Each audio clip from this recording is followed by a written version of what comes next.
در این مجله و در این انجمن سه تا اتفاق جالب میفته. اول اینکه افغانستان تاریخش مجزامش از تاریخ منطقه، به این معنا هر آنچه که در چارچوب جغرافیای جدید پس از عبدالرحمن خان وجود داره، هر آنچه که تاریخ و منابع مکتوب قبل از این دوره نوشته، باید به نحو قلقم شود، به نحو جمع جور شود و در درون این جغرافیا گنجانده شود. این پروژه را غبار به دست میگیره. اولین مقاله را که در این نشریه منتشر میکنه، افغانستان و نگاه به تاریخ آن، حدود در تمام سال اول و سال دوم این مجله این مقاله ها مرتب نشر میشه و در واقع تاریخ سازی هایی را که بعداً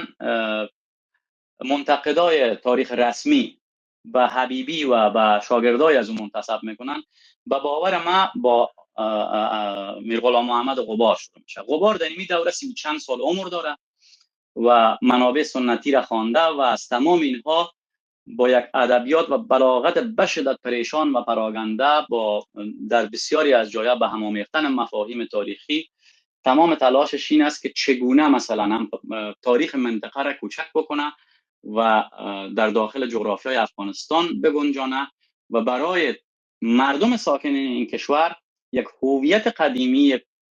چند هزار ساله بده و در این حال همه اینا را به نحو منسوب بکنه فقط و فقط به قوم مشخص به نام